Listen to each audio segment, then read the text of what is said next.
Di video kali ini saya akan bahas tentang beberapa tipu daya dari DC pinjol yang berhasil membuat tidur kalian tidak akan nyenyak teman-teman. Nah, dari pembahasan kali ini mungkin akan sedikit membantu kalian jika kalian mengalami hal yang sama. Jadi setidaknya kalian bisa sedikit lebih tenang lah ya menghadapi trik-trik atau cara-cara kotor dari DC pinjol ini, agar kalian bisa lebih tenang lagi dalam menghadapi jika kalian telat bayar ya teman-teman. Nah, apa saja yang pertama yang bisa menghantui kalian atau mungkin membuat tidur kalian jadi tidak nyenyak ketika kalian bermasalah dengan pinjol, atau dengan kata lain kalian gagal bayar pinjol teman-teman. Nah, yang pertama itu akan selalu mengancam akan datang ke rumah kalian teman-teman. Ini merupakan salah satu trik yang paling ditakuti oleh banyak orang dan paling membuat orang stres, apalagi cara mereka menagih kalian dan bilang kepada kalian akan datang sore ini, besoklah, kalau kalian tidak bayar segera malam ini akan didatangin dan lain sebagainya teman-teman. Nah, pada kenyataannya tidak akan seperti itu. Pada kenyataannya mereka bakal datang itu setelah 90 hari ketika kalian telat bayar teman-teman. Nah, beda lagi dengan kredit Vo. Ya, kalau kredit Vo sekarang 30 hari sudah datang, tapi biasanya itu bukan merupakan DC yang galak teman-teman. DC seperti gimana ya, DC yang ibarat kata itu seperti ada di otak kalian lah teman-teman, yang galak lah, yang sepak lah dan lain sebagainya teman-teman ya. Biasanya kalau 30 hari itu mereka ramah kok, mereka hanya mengasih surat lalu mereka biasanya pergi dan tidak banyak omong kepada kalian. Paling kalian ditagih kapan bisa bayar lalu mereka pergi teman-teman. Kalau sudah di atas 90 hari biasanya mereka agak beda nih, agak sok-sok galak, agak sok-sok kejam dan lain sebagainya. Ini tujuannya adalah untuk mengintimidasi kalian agar kalian bisa segera membayar hutang kalian teman-teman. Nah, lalu yang kedua, trik yang kedua ini hampir berhubungan dengan trik yang pertama, yaitu DC pinjol yang kedua ini cukup unik ya. Juga mereka mengancam akan menghubungin orang-orang yang ada di sekitar rumah kalian seperti Pak RT dan Pak RW. Jadi mereka nih modusnya bilang kalau misalnya nanti sore mereka akan datang ke rumah Pak RT dan Pak RW untuk mendampingi mereka untuk datang ke rumah kalian teman-teman. Nah, kalau udah kayak gini otomatis buat kalian yang gagal bayar dan telat bayar pasti tidak akan bisa tidur dengan tenang teman-teman ya. Kenapa?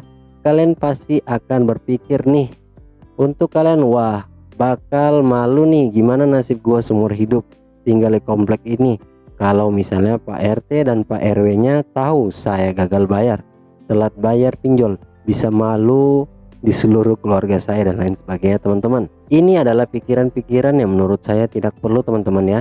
Kenapa? Karena kalian tidak usah percaya dengan DC pinjol yang akan datang ke RW atau RT kalian. Boro-boro ya teman-teman, kalau mau ke RT atau RW kalian ya, RT dan RW kalian bakal malas lah ya. Sebenarnya ngapain mereka urusin urusan utang dari warganya, yang dimana ini merupakan bukan tindakan kriminal ya. Ini merupakan tindakan yang memang kalau dibawa ke jalur hukum ini adalah urusannya perdata teman-teman. Nah, kalau ngomong-ngomong dibawa ke jalur hukum dan urusan perdata, ini trik di pinjol yang ketiga ya. Mereka mengancam kalian untuk segera membayar hutang kalian, atau kalau enggak akan membawa kalian ke jalur hukum. Nah, ini metodenya macam-macam ya teman-teman. Ada yang pura-pura jadi kuasa hukum, ada yang pura-pura jadi pengacara yang memberikan kalian somasi dan lain sebagainya, yang seakan-akan kalian ini benar-benar akan dibawa ke ranah hukum teman-teman. Tapi tenang saja, ini bukan pidana, ini murni 100% perdata teman-teman ya. Jadi kalian tidak akan dipenjara oleh karena ini, dan kalian tidak akan susah-susah dan capek-capek untuk urusan dengan hukum. Karena apa? Karena ketika kalian bermasalah perdata dan amit-amit ya sampai di sidang, ini pun kalian tinggal bilang saya sanggup kok untuk membayarnya, tapi harus dicicil dengan nominal yang semampu kalian. Ini udah clear dan udah beres teman-teman. Pengadilan tidak akan menuntut apapun kepada kalian lagi teman-teman. Yang keempat, ada juga modus bahwa KTP kalian Kemudian buku rekening kalian akan diblokir dan kalian tidak akan bisa melakukan aktivitas apapun dengan eKTP kalian dan buku rekening kalian teman-teman. Nah, banyak di sini orang-orang itu ketakutan kalau wah, gimana nih kalau KTP-nya diblokir, dia nggak bisa punya KTP lagi, terus kemudian buku tabungannya nanti bakal dikuras dan tidak bisa nabung lagi dan lain sebagainya teman-teman. Ini adalah pikiran-pikiran yang memang sengaja digiring oleh DC pinjaman online agar kalian stres, kalian panik, dan kalian melakukan segala cara untuk membayar hutang kalian teman-teman. DC tidak akan peduli kalian mau hutang lagi kek, kalian mau cari dana talangan lagi kek, mereka tidak akan peduli ya teman-teman. Yang mereka peduli kalian bisa segera bayar di situ teman-teman. Lalu biasanya dia akan mengancam untuk server data. Nah, ini nih teman-teman ya, ini juga salah satu hal yang paling ditakuti oleh banyak orang karena orang akan merasa kalian akan dipermalukan. Nah, tenang aja teman-teman ya, DC-DC pinjol legal itu biasanya jarang banyak sih yang sampai menyebarkan data kalian, yang sampai membuat data kalian itu tersebar untuk tujuan-tujuan ilegal karena mereka masih diawasi oleh OJK teman-teman. Nah, biasanya mereka ingin menyebarkan data ini bukan sebenarnya ke arah bukan menyebarkan ya, tapi lebih ke arah menghubungi orang-orang yang kalian kenal teman-teman, agar orang-orang tersebut bisa dimintai tolong untuk menagih hutang kepada kalian teman-teman, agar kalian malu, agar kalian bisa segera membayar hutang atau pinjaman online kalian teman-teman. Jadi dari beberapa kasus ini, dari beberapa ancaman ini merupakan ancaman default, yang ancaman seperti yang kayak template gitu ya. Hampir semua DC pinjol di aplikasi apapun, di aplikasi manapun, mirip-mirip kejadiannya seperti ini teman-teman.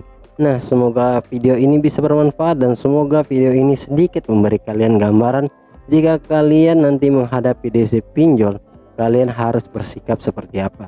Hutang memang harus dibayar, tapi caranya harus tetap dengan menghormati kalian. Kalian tidak perlu pusing-pusing masalah bunga dan lain sebagainya teman-teman. Yang penting kalian fokus kumpulkan uang pokok dan hutang pokok pinjaman kalian saja. Terlepas hutang kalian berbunga-bunga semakin banyak nggak masalah teman-teman, itu nggak usah kalian pikirkan dulu.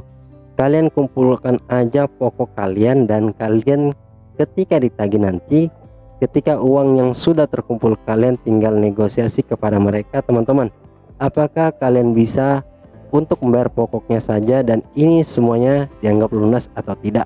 Rata-rata kebanyakannya sih bisa, tapi setelah proses yang panjang ya, setelah proses negosiasi yang panjang, jarang sih yang bisa tiba-tiba langsung oke deal, saya akan terima. Itu jarang ya teman-teman. Nah, kalau misalnya ada DC yang bilang oke deal, kita akan terima bayar,